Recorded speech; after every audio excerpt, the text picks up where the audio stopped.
Bismillahirrahmanirrahim. Assalamualaikum warahmatullahi wabarakatuh. Bertemu kita lagi dalam sesi PDPR seterusnya. Bagi minggu ini kita akan mempelajari tentang bidang tajwid di bawah tajuk Sempurnakan Tajwidmu. Murid-murid boleh rujuk buku teks pada muka surat 28 hingga muka surat 31. Untuk hari ini kita akan mempelajari 3 jenis hukum tajwid. Objektif pembelajaran kita untuk hari ini adalah yang pertama, murid dapat mengenal hukum mad silah qasirah, mad badal dan mad iwad dengan betul. Jadi 3 hukum tajwid yang kita nak pelajari hari ini adalah mad silah qasirah, mad badal dan mad iwad. Kita akan lihat apa bentuk ketiga-tiga hukum tajwid itu. Okey, seterusnya murid dapat membaca kalimah mengandungi hukum mad silah qasirah, mad badal dan mad iwad dengan betul. Jadi kita akan mempelajari bagaimana cara kita nak membunyikan kalimah yang mengandungi ketiga-tiga hukum tajwid ini. Okey. Seterusnya, okey, kita lihat yang pertama, mad silah qasirah. Mad silah qasirah ini bermakna ha dhamir yang berbaris dhammah. Baris dhammah adalah baris hadapan yang berbentuk waw. Kemudian atau kasrah, kasrah adalah baris bawah bertemu dengan huruf berbaris sebelumnya juga huruf berbaris. Macam mana bentuk mad silah qasirah ni kita akan lihat selepas ini. Jadi, ha dhamir ini berbentuk ini yang warna pink. Warna pink ini semua adalah ha dhamir. Ha dhamir ini dia berbentuk seperti ta marbutah berada di hujung kalimah kebiasaannya. Okey, dan selepas huruf ha dhamir akan ada waw kecil seandainya ha itu berbaris dhammah atau baris depan.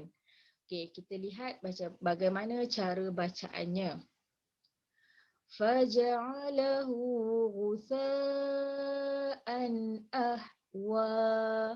Okey, pada kalimah yang mengandungi mad silah qasirah perlu dibaca sebanyak 2 harakat sahaja. Tak perlu baca sehingga 4 atau 6 harakat. 2 harakat sahaja. Kita lihat contoh yang kedua. Walahu azabun muhin. Seterusnya. Wa rahmatuhu lakuntum minal khasirin. Yang contoh yang keempat. Innahu kana tawwaba. Okay, jadi semua ha dhamir yang berbaris dhammah dan selepasnya ada waw kecil, kita perlu baca dia sepanjang 2 harakat sahaja. Kita lihat yang seterusnya. Seandainya ha dhamir itu berbaris kasrah atau berbaris bawah, maka dia akan bertemu dengan huruf ya. Tapi ya ni dah tinggal kepala je. Macam simbol ya di situ. Okey, cara bacaan juga 2 harakat. Kita lihat dia punya contoh bacaan. Fa akhraja bihi minats thamarat. Contoh kedua. Ibadihi wa huwal hakim. Contoh ketiga. Kuntum bihi tukadzibun. Dan contoh yang terakhir. Ahlihi mas'rura.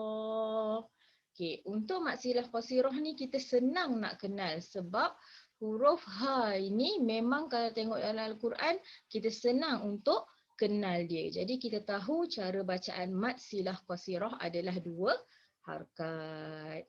Okey. Selesai untuk mad silah qasirah, kita sambung seterusnya. Mad badal. Apa yang dikatakan mad badal? Okey, 2 huruf hamzah berhimpun dalam satu kalimah. Dua huruf hamzah, huruf hamzah berhimpun dalam satu kalimah. Kita lihat macam mana mad badal tu. Okey. Hamzah kedua ditukar kepada huruf mad. Asalnya dia adalah hamzah dengan hamzah. Tapi berlaku perubahan dalam cara bacaan, huruf yang kedua ditukar menjadi huruf mad dan dibaca dengan kadar 2 harakat. Kita lihat bagaimana contoh dia. Yang pertama, amanna billah. Sebenarnya hamzah ini ada 2 di sini. Cara bacaan dia sebenarnya amanna, amanna.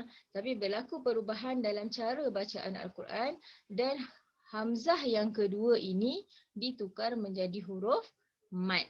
Dia ada 3 keadaan. Yang ini apabila ditukar kepada huruf alif. Sebab hamzahnya berbaris fathah atau berbaris atas.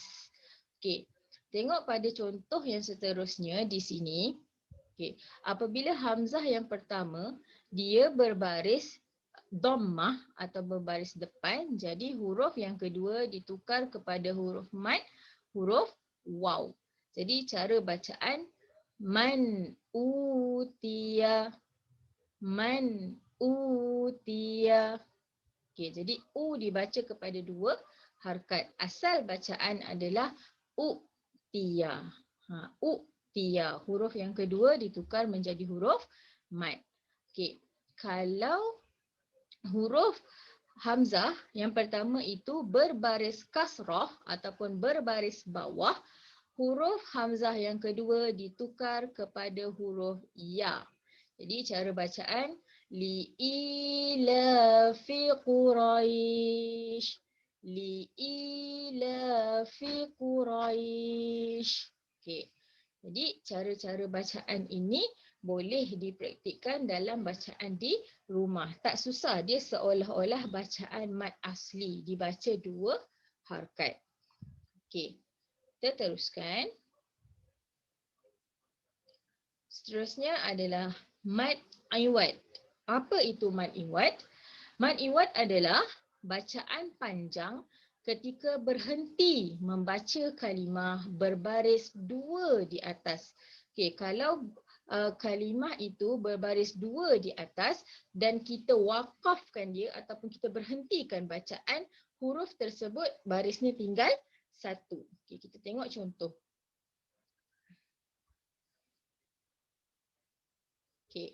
Tengok contoh. Fathan mubinan, bacaan dia. Kalau kita teruskan dia nan apa? Bertemu dengan kalimah yang seterusnya. Tapi kalau kita wakaf ataupun kita berhenti, bacaan dia akan jadi fathan mubina. Contoh yang kedua. Siratan mustaqimah. Huruf tersebut kekal 2 di atas, tapi cara bacaannya seolah-olah kita baca seperti dia hanya ada 1 baris dan kita perlu baca dia dengan kadar 2 harakat. Seterusnya contoh ketiga, Nasran aziza. Dan contoh yang keempat, Aliman hakimah. Jadi diharap murid-murid dapat ulang semula untuk lebih fasih dan lebih baik bacaan pada masa akan datang. Sesuai dengan tajuk kita pada hari ini, iaitu perelokkan tajwidmu. Sekian sahaja daripada saya. Terima kasih dan Assalamualaikum warahmatullahi wabarakatuh.